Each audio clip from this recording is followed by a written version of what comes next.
Okay. Todo el mundo es San Isidro.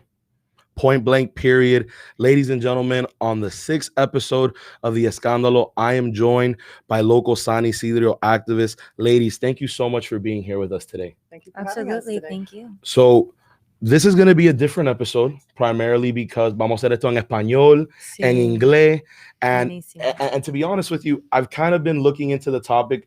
I'm Cuban born, but I came here when I was 3 years old por la lotovisa.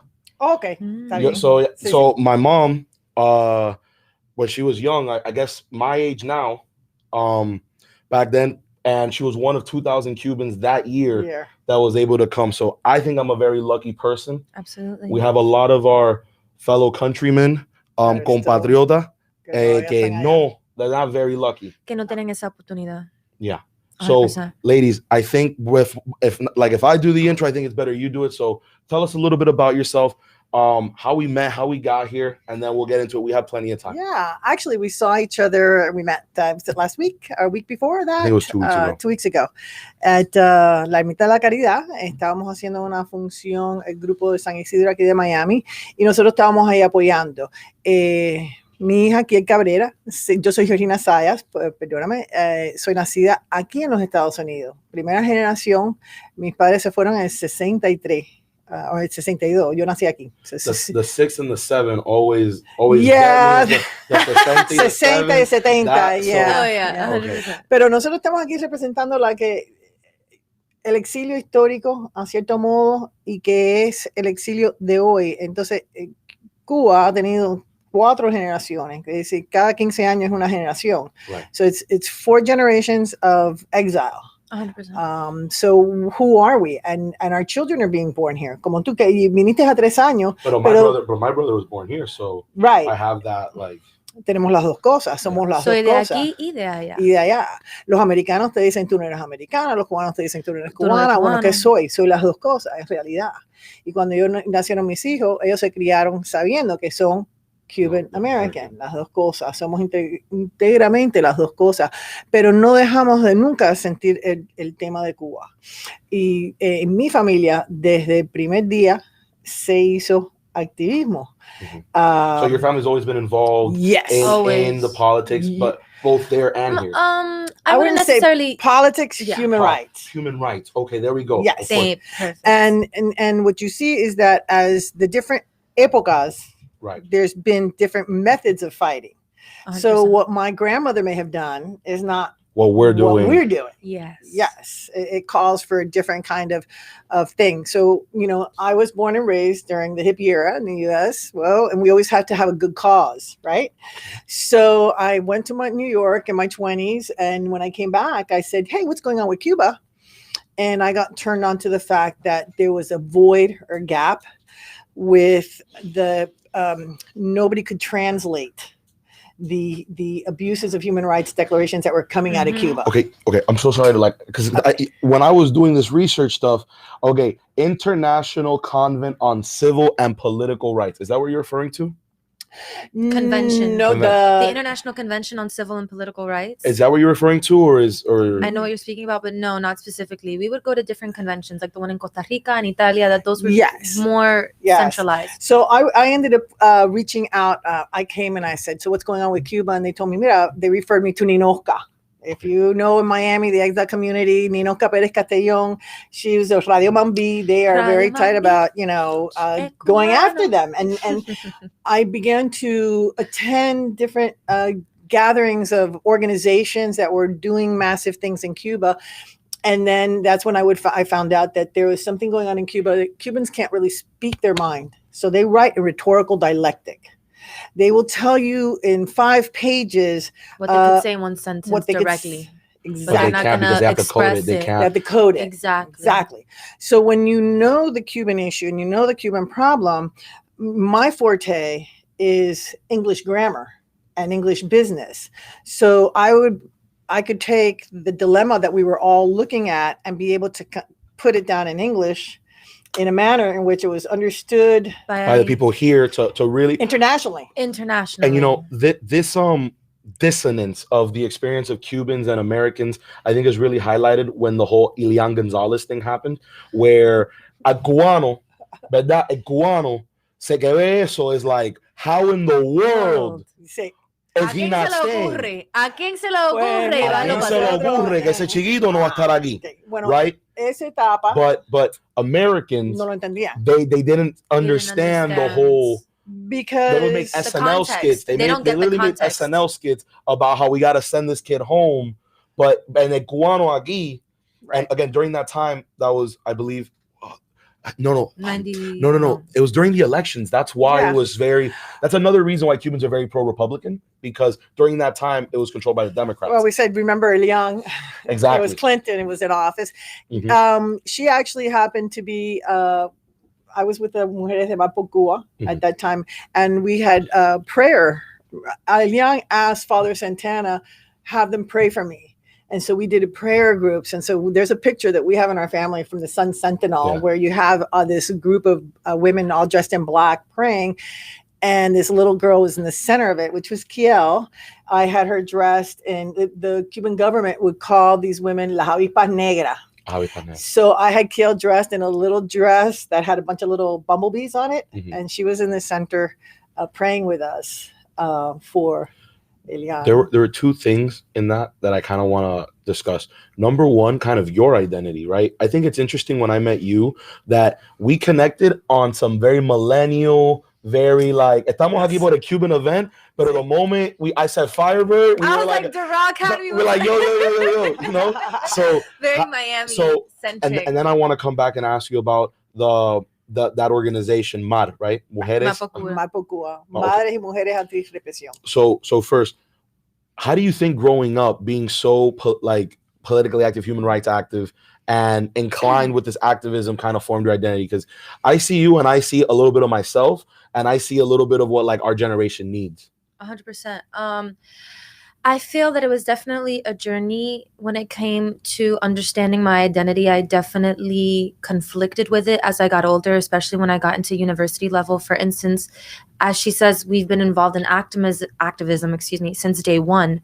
As a child, I would go to these kinds of protests and these rallies and these events and dinners and luncheons. And I knew that we were talking about really, really important, just basic things that people on the island didn't have, and we had the opportunity to take advantage of. And as I got older, I tried to understand this dichotomy. And I realized my main outlet of expressing all of these things was through art. At first, I was like, I want to be gung-ho into politics, same type of thing. When I first got into college, I interned in the House of Representatives.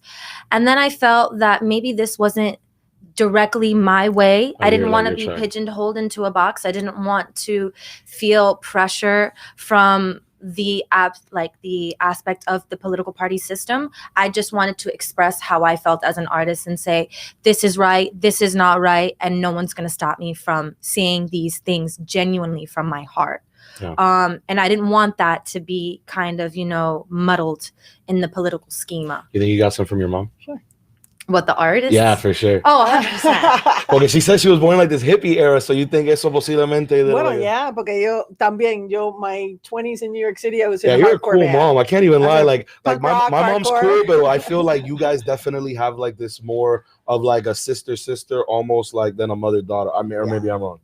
I think so. Oh, no. Yeah, I think definitely it gets to, she's still my parent, at the end of the day. La cubana, fin de día. La cubana, fin de día, aquí estamos. You know what I'm saying? For instance, I remember, speaking about the Miami millennial type of thing, pre-Doral, I was, very, very expressive before I got into charter schools. Charter schools saved my life. I will say that till the day I die. But yeah, I was very out there and wanting to kind of be a little bit rebellious. And she was like, no, you have to focus on your studies. You have to be an educated person, and you have to make sure that you are accomplishing certain goals in life, whether you want to be an artist or, involved in politics or whatever kind of public figure you want to be. You have to be educated, and you have to have certain standards of how you carry yourself as a person. Do you think you would be the same person you are today if you lived in Cuba? Absolutely not. And that's something that we have to consistently I asked myself that question Because like I said, like I came here on luck, right? Like Period. if it wasn't for a little piece of paper that said I could, I wouldn't. So si yo estuviera en Cuba, there's no like this, not like this, nothing. No, yo pienso en eso todo. I think about that all the time. Que, mira, por ejemplo, yo tengo ahora mi tía Milagro, que está en Cuba, por parte de mi papá, porque yo soy hija de Balsero. My mom is, you know, born here, Cuban American, but my dad es un Balsero de Juanelo, de La Habana, para que la gente que lo conozcan. It's not the best place. And yeah, Milagro was left there with my abuela. Everybody else came. My abuela died last year. Abuela Matiana died last year. We were not able to be with her, unfortunately, as is the case of many Cubans, como la historia de Celia Cruz, como la historia de miles de cubanos que no pueden estar ahí con sus familiares cuando ellos se están muriendo ahí en la isla solito. So, yeah, my abuela died alone. Milagros there alone. And what resources does she have? How is she funding for herself now? She's one of the most educated women in my family and part of my father. She worked as the head nurse in La Hospital de La Habana, emergency ER nurse. $dollars in a month. Así mismo. Entonces, ¿Cómo están ellos allá? how is she? How is she? You know, through this storytelling, I think that's kind of what the San Isidro movement is, right? That we tell our stories, and through that, we try and reach other people. So in your experience through the storytelling, because you've literally talked about your history of translating and trying to communicate. Yeah.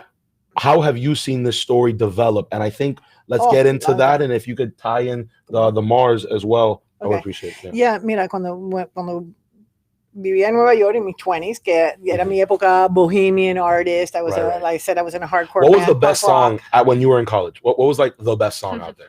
Just real quick. I don't have a best. No, but like in the era, right? College, okay. Sex Pistols, The Damned is my favorite. Heartbreak. Okay.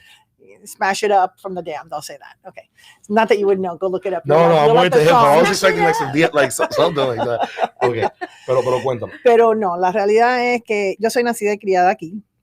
He visto todas las etapas del exilio. When I was very, very little, I was telling her, I saw Ricardo Bofill, which is the very first gentleman who did human rights at the United Nations. I remember being, everybody that was here huddled around the TV to watch this thing at the UN where they were going to say what was happening inside of Cuba. And it was the first word that they had gotten out of Cuba in many years. Because at that time, there was also this like Cold War sort of, there's on Iron top Curtain. of all this. So and we didn't have Instagram, Facebook, so no, there's nothing. The communications for what's actually happening in Cuba were way more limited than what they are now. You didn't know anything that was going on inside. Mom would say you were there and you wouldn't know what was going on. And so I remember being a child and seeing people get letters from Cuba. And at that time, the Cuban government would literally open up every letter and they would black and out everything you wanted. So that's a felony out here. Well, sure, but not there. You can't open no one's mail here, so they run the roost. So I would see these letters all black, and it would say, "I hate this. This is a piece of," and it's you have to learn to read between the lines, and that's what the Cubans end up doing. And so you see, like if we're going to say, that's kind of the birth of the code of the encryption. The code, the encryption of how do I say things without really saying them? Yes, and then as you go defining, we went through a process in the 80s and the 90s of educating them. This notion of what's happening here is just happened. No, it's been a long time coming. They were given, a lot of people sent in training videos on how you create an organization. How do you create a democratic organization? You have to have elections. You have to choose people. And that's how they started forming los grupos de opositores. So here in the United States, we served as a voice for them, like an almost like an amplifier. Absolutely, because they couldn't get their words out, but everybody has family and familia en exterior. They would get words out to us. So then we started working on teaching them how to stand up and what were their rights, because Cubans didn't even know they had rights under the UN, the United Nations. And it's crazy because at least now, like, it's all kind of like a guise, like it's all bullshit, right? In what sense? What, the UN? Like, no, as I'm saying, like Cuba sits on the United Nations Council as human rights. Judges. Oh yes, yeah. judges. So they're an arbitrator. Yet it's a mockery. Yet the decree 349, right, that happened in 2018, literally says you need to come to me as to be your permission giver for any for type of anything you want to publication, do. anything you want to do. Absolutely, absolutely. So it's hypocritical. So it is very Absolutely. hypocritical. So I've worked when I got back and I started translating for the opposition.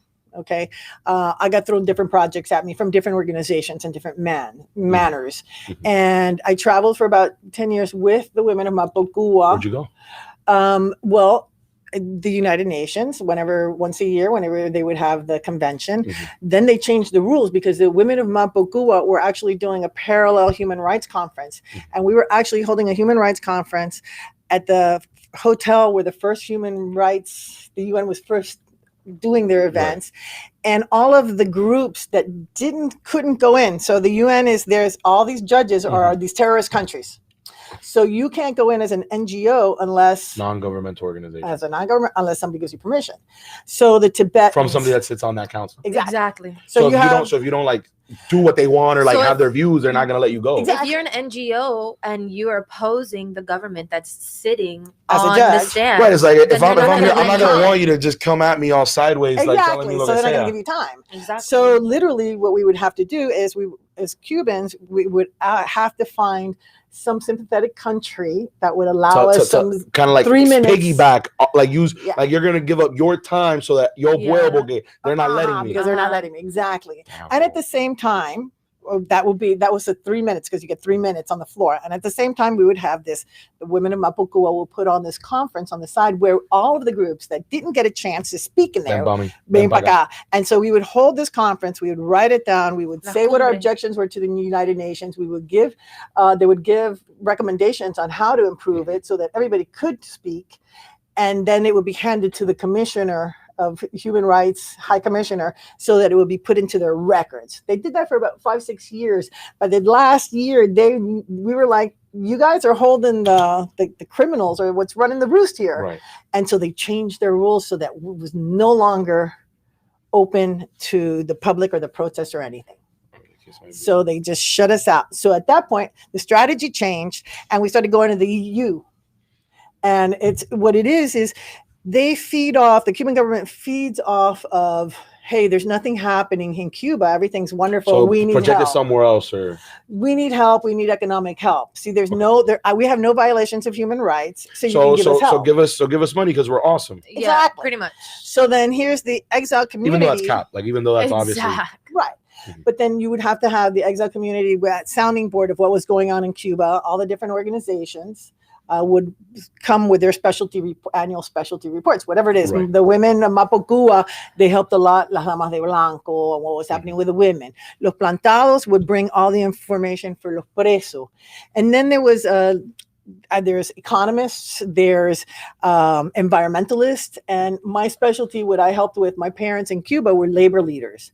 And there was actually an independent labor movement. Labor leader como que te iban para el campo? No, ellos eran sindicalistas. Ellos eran, mi mamá y mi papá, los dos eran dirigentes. Again, like I have a very preliminary insider knowledge. I've only been to Cuba like 4 times. I've never been to Cuba. But I've been 4 times, but like 2-3 days at a time, and I haven't been in like years on end. But okay, so labor leaders are basically, they worked for the electric company, and it was the Cuban government called them the bourgeois of the proletariat. Okay, I'm understanding. Okay, so they were elected labor leaders. When the revolution occurred, they came and they got together here, and they actually were one of the organizations, La Compañía de Electricidad, de Plantas Eléctricas. They would create labor reports, and we helped educate people in Cuba on how to create a report for a violation of labor. So Cuba, who told themselves they were they're the paradise of the proletariat, everybody took that as a given. Until in the 90s, we started the receipts. The reports. Los reportes de Cuba, de la gente, because in order to make a violation at the UN, it was the International Labor Organization, you have to say who you are, what day did happen, what happened. And so we handed these reports over to the UN, the International Labor Organization, which is the labor arm of the United Nations. And the Cuban government said, that's all lies. And so the UN right, and again, said, it's very difficult when you have a legitimate government, to other legitimate governments like no, esto es mentira, like this, that, Sí, the sí. other. Bueno, entonces, en ese entonces, Isn't that kind of what happened when the Cuban government takes out that song, la tenemos Patria, patria y muerte por vida? la vida. Yeah, so isn't that sí, kind of bueno, that isn't that dynamic? one, isn't That's that their they, whole dynamic, though, is taking the narrative of the opposition, taking the narrative And of flipping truth, it. flipping it, and yes. flipping it, taking the So narrative that of you truth and think you're flipping like, it, so that psychologically you actually start to question yourself. subconsciously start to think the opposite.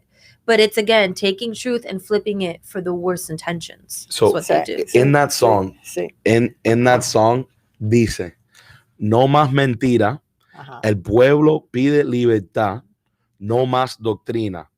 Ya no es patria o muerte, sino patria y vida. So for some of the people that might not understand that phrase, where does patria y muerte come from? Patria o muerte, where does that come Patria from? muerte. Venceremos, that's not che. That's a Che. Interesting enough, we were watching a documentary on a Che earlier today where he says this he says it at the end of one of his speeches in the main congressional At the UN. It was at the United Nations in New York. Oh wow! Yeah, he gave a national speech, and the funny thing was, so he gave a speech, and at the end of his speech at the United Nations, he said, "Patria muerte venceremos." Yeah, and the funny which is a very nationalistic sense of pride for one. Like, so let's just talk about like the ideology for a second, right? Patria o muerte, when I hear it, seems to me like it's either my country or I'm dying. Like this, I'm giving up my life for the country. The way that the Cuban government tries to feed it to you is connecting it with our Cuban national anthem, which is "A vivir por la patria, morir." You know what it says, and that's right at the end. "A vivir por la patria, morir." Vivir. A morir por la patria, vivir. Exactly. Yeah, exactly. But it's so so they're trying to take. It's not. Pero, exactly. Okay, so mira, esas son cosas que son interesantes porque vamos a hablar de esto. Yo soy nacida aquí. Yo siempre me crié pensando que decir "Viva Cuba Libre" after the anthem was part of the anthem. But it's not. It's not. If you say in Cuba, you got up and say "Viva Cuba Libre," you go to jail. Until now they even started then flipping that and saying, sí, somos libres, Cuba está libre, los cubanos están libres, viva Fidel, and then no sé que siendo libre is like, being ruled under Fidel, that's your freedom, that he freedom. granted you your freedom. It's constantly flipping it. When they realize that they can't get rid of it, then they're going to flip the terminology of what it means or the definition of that term. To be in their benefit to continue to manipulate. No, y nosotros los cubanos somos una gente muy apasionada. Somos una gente muy amante. We are very just exactly. So that's kind of like when I grew up, and I think my parents are kind of like the anti-typical Cuban. These are two born in Cuba Cubans, but they don't vote Republican. They're super cool with, like, you know what I mean? They're not like these Trumpian people, right? They're very like Democrats. But even they instilled this like sense of like pride, right? To be proud of where you come from and de donde tu familia es. And they would always tell me like, tiene que estar agradecido porque tú estás aquí, tu familia está allá, cojones. Like this is you're blessed.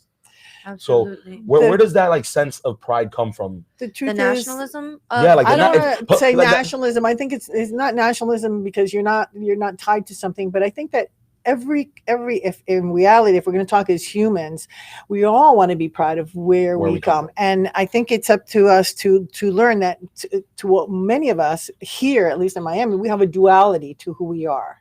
And it's being able to embrace that duality. And I think that because of our history and our past, we're all more acutely aware as first generation immigrants that you are blessed. And, you know, I think that if we take the victim card out of a lot of things that was going on here in the United States and we really put things in perspective, you know, things would way better. Yeah. And I mean, when we look at Cuba before the revolution, Cuba, it was a country of immigrants. So we're talking about before like 1959, before 1959, of course, it was a country of immigrants. So there was we had people from all over the world. I know the McCloskeys, there's a big Irish community. There's Chino, Lebanese, you name it, Japanese, Lebanese, Jewish. A lot of Cuban Jews. One of my best friends, she's a Juban. Yeah. She's a Juban. And we're from everywhere. And it's being able to embrace that beautiful, to me, culture is something that it innately, where we come from, if you can embrace the beauty of all of it together. My kids, in my house, from day one, We're Cuban American. So Thanksgiving, guess what? You're not going to find anything Cuban on our day. No, there ain't. No, hell no. Cuban American. Turkey's dry. Ella lo hace bien. Ella tiene su método. No, You gotta put the turkey in el mojo. No, yo me hago mi salsita, mi turkey ahí criollo, pero es turkey. It's real turkey. Todos los fixings son gringos. Okay. No, we learned it over time. And then Nochebuena is totally Cuban. Totally Cuban. I'm looking at the time, and you know, we've been discussing a lot of components of the whole San Isidro movement, but let's talk about like its birth. What does it mean? Mira, and where's the direction going? Lo más importante de que está pasando con Cuba, and I'll be honest with you, con el advent of communications, a través al gobierno cubano se le fue todo de la mano when we had the cell phones that can no longer be tracked by them. Right, correct. I have family in Cuba. And let's collaborate on this, right? Like, I have family in Cuba que mi mamá le manda el teléfono y le caga los minutos. Exactamente. So right now we're seeing a Cuba where I can message my cousin on Facebook right now. Right.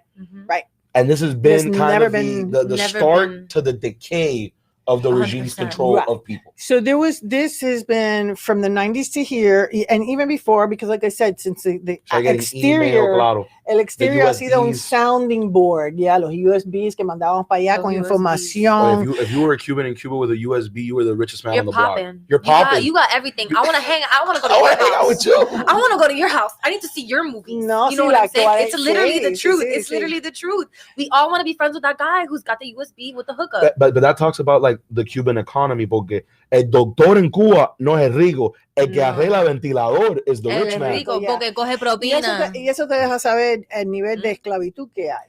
Así mismo. Okay, because los médicos cubanos, ya en Cuba no quedan médicos, because ellos exportan la labor esclava de los médicos. They would use the missions. To pay their foreign debt. That's what they do. Do you understand that? They use slave labor. They'll send them over there and say, I'm sending you a doctor. You got to pay me $75 an hour that's a going rate for a doctor, $75 an hour. That's what you're going to pay me. And then I turn around and give that guy 5 pesos an hour. Literally. That's the kind of thing. So same thing with the musicians. So when, the things, as a musician, I have a lot of musician friends in Cuba. So when they would come out, it was interesting because my mom I've seen my musician friends on private parties, house parties, and outside of the state. But in Miami, I would never pay for a concert. It's not going to happen.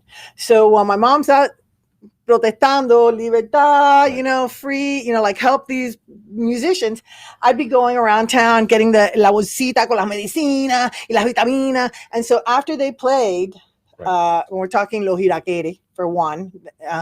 After they would play the convention center, the Fillmore, whatever, packed house, they would go to the hotel and sit out. They couldn't buy a drink. They couldn't afford a drink. They would have to wait till their family members could come in and from Miami to buy it and hang with them.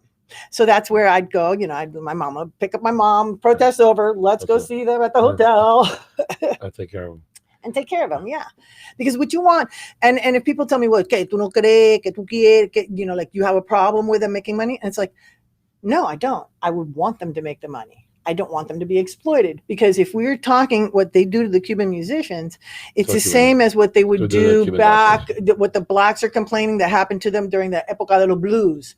Aquí viene un hombre that's paying me, $20 to play a session, and then they're taking the songs and they're making all the royalties. All that stuff. Yes. So in Cuba, what happened when the president signed De Crea 349? What is that? I don't know. You know what? I know that I was recording human rights abuses at the time when Fidel died, that Raúl took over. Mm-hmm. And in that year, the complaints of human rights abuses went up 90%. 90%. Because they're having more ability. Well, he came in and they do sweeps. So right now, to assert their control. So right now, this is one of the things that's happening in Cuba. They're freaking out. And what happened was, I think that about 15 years ago, they felt that they had the Cuban musicians coming out, como el Grupo San Isidro, they had the Cuban musicians coming out, and they said, well, you know what, let me take control of El Mundo Hip Hopero, because estaba Gorky, and Gorky was punk rock, and they were like, okay, I'm gonna co-opt the movement, the rapper movement, reggaetonero movement so that we can combat the punks and the yeah, we can combat the punks, and we're saying we're with the youth. And those guys did their thing, so long as the government let them out, they're okay, they're halfway in, which is what took them so long to break with the government and speak their mind. Once they were comfortable here, then the actual community outside started saying, hey, what's the deal? Like, what side are you on? And that's how this song came out. Right, the Patria Vida. La Patria Vida, yes. And that's that now it's a break with that youth. That more than 60% of the Cuban population is beneath the age of 50. For sure, very young. They're very young. Yeah. So they don't have any connection with what this whole oligarchy, these old folks are. These figureheads. Do you guys think that this is like the start of the end? But because if you really think about it, this has been the longest existing dictatorship in the world. Yeah. Well, I felt that the start of the end to me, yes, it's been a long time coming. And I keep telling them, we keep talking about this. This is next year. Like when is it happening? Because people thought that when Fidel died, that was just... No, to me, that was the beginning. No, the slow beginning of the end, because they were not going to let go. They were going to try and keep it happening, con Raulito. It's just now that all of a sudden it's like, where the hell's the continuity? They're trying to revamp themselves to change it somehow. But I think that the people are just over it. So do you think it relies on, because here's what I'm saying. There's obviously Cubans in Cuba that are going through the brunt of all of it. Horrible. And then you have the Cubans over here that get to enjoy all these freedoms.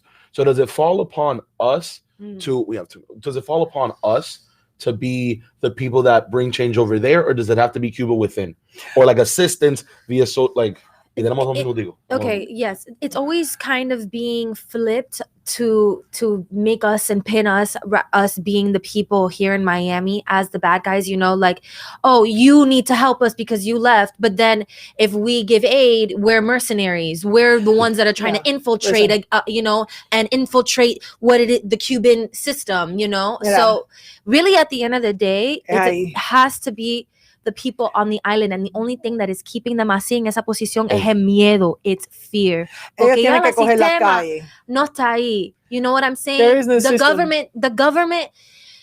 Fidel ya se murió. Cualquier mystical being power he had to influence people to control him. Esto es como Oz, y they have to roll back the curtain and see that Oz is a little midget going like that. No hay nada ahí. El pueblo de Cuba se tiene que tirar para la calle. El exilio puede asistir en momento. So you only think that change is going to happen when it's masses? Sí, tiene que ser las masas. Dicen, ellos tienen que hacer un paro. Ellos tienen que hacer un paro general.